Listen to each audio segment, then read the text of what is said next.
الحمد للہ رب العالمین والصلاة والسلام علی اشرف الانبیاء والمرسلین اما بعد فقد قال اللہ تبارک و تعالی فی القرآن المجید اعوذ باللہ السمیع العلیم من الشیطان الرجیم بسم اللہ الرحمن الرحیم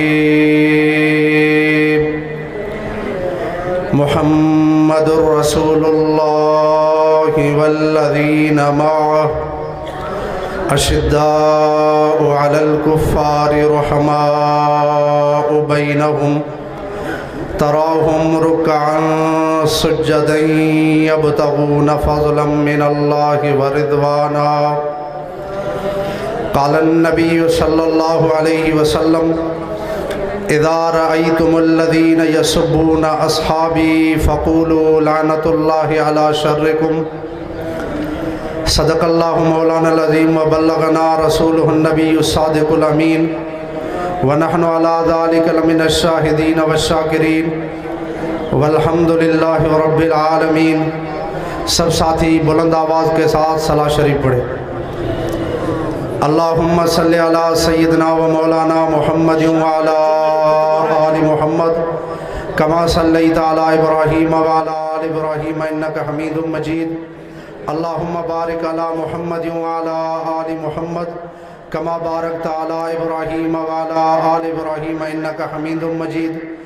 واجب الاحترام قابل ست تکریم سامعین مکرم، ہر سال کی طرح اس سال بھی امام اہل سنت کانفرنس جامعہ حیدریہ کے اندر ہم اور آپ جمع ہوئے ہیں، اور اس کانفرنس کے اندر جمع ہو کر ہم علامہ علی شیر حیدری شہید رحمۃ اللہ علیہ کی قبر پر حاضری لگا کر یہ ہم عہد کرنے آئے ہیں کہ اے علامہ حیدری، جس مشن پر اپنے رفیقوں کو، اپنے شاگردوں کو اور اپنے سپاہیوں کو آپ کھڑا کر کے گئے تھے، الحمدللہ آپ کے ساتھی اسی مشن پر، اسی کاز پر، اسی موقف پر الحمدللہ کھڑے ہوئے ہیں۔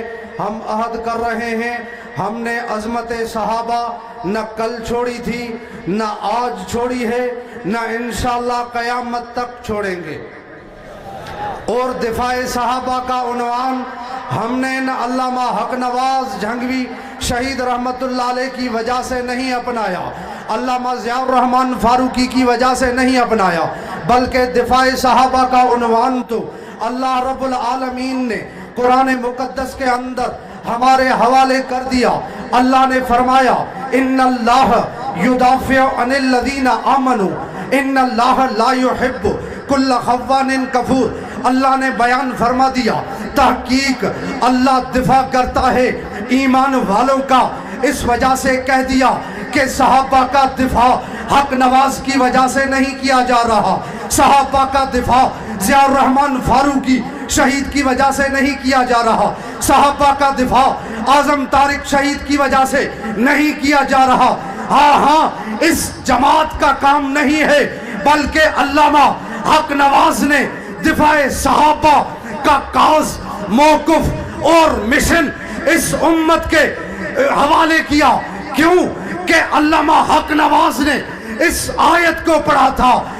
جب قرآن کو کھولتے ہیں تو قرآن کا ہر پارہ چیخ کر بتلا رہا ہے دفاع صحابہ امت پر فرض ہے، دفاع صحابہ امت پر لازم ہے۔ ہاں اگر دفاع صحابہ نہیں کرتے تو خدا کی قسم قرآن محفوظ نہیں رہتا، اگر دفاع صحابہ نہیں کرتے تو مصطفیٰ کی سنت باقی نہیں رہتی، اگر دفاع صحابہ نہیں کرتے تو شریعت مصطفی باقی نہیں رہتی۔ اگر سنت مصطفیٰ کو محفوظ بنانا ہے تو دفاع صحابہ ضروری ہے، اگر شریعت کا دفاع کرنا ہے تو دفاع صحابہ ضروری ہے۔ اس وجہ سے قرآن مقدس کے اندر اللہ نے قرآن مقدس کے اندر صحابہ کا دفاع کر کے دکھایا۔ قرآن کی ابتدا خود دفاع صحابہ سے ہے، قرآن کے بیچ کو دیکھو گے دفاع صحابہ کا عنوان مل رہا ہے، قرآن کی آخر کو دیکھو گے دفاع صحابہ کا عنوان مل رہا ہے۔ ہمیں تانا دیا جا رہا ہے، انہوں نے ایجنسیوں کی اشاروں پر دفاع صحابہ کا کام کیا ہے۔ کیا ان اللہ یدافع عن الذین آمنوا ان اللہ لا یحب کل خوان کفور، یہ ایجنسیوں کا فرمان ہے۔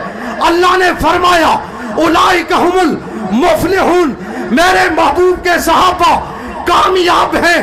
یہ کیا ایجنسی کا اشارہ ہے؟ اللہ نے فرمایا اولئک هم المتقون، میرے محبوب کے صحابہ متقی ہیں۔ کیا ایجنسی کا اشارہ ہے؟ اللہ نے فرمایا اولئک هم المؤمنون حقا، صحابہ پکے مومن ہیں۔ کیا یہ ایجنسی کا اشارہ ہے؟ نہیں۔ الحمدللہ دفاع صحابہ کرنے کے بعد ہمارا عزم اور ارادہ، ہمارا ایمان مضبوط ہو چکا ہے۔ ہم نے حق نواز قربان کر دیا، نقصان کوئی نہیں۔ علامہ ضیاء الرحمن فاروقی قربان کر دیا، نقصان کوئی نہیں۔ علامہ ایثار القاسمی قربان کر دیا، نقصان کوئی نہیں۔ اپنی قیادت اور کارکنان کو قربان کر کے شہید کروا کے فخر محسوس کر رہے ہیں۔ انشاءاللہ ہمارا اعلان بھی یہی ہے، ہم مدح صحابہ کی ایک دھوم مچا دیں گے، یہ جذبہ ایمانی عالم کو دکھا دیں گے۔ فنا فی اللہ کی تہ میں بقا کا راز مضمر ہے، جسے مرنا نہیں آتا اسے جینا نہیں آتا۔ وما علینا الا البلاغ۔ ماشاءاللہ۔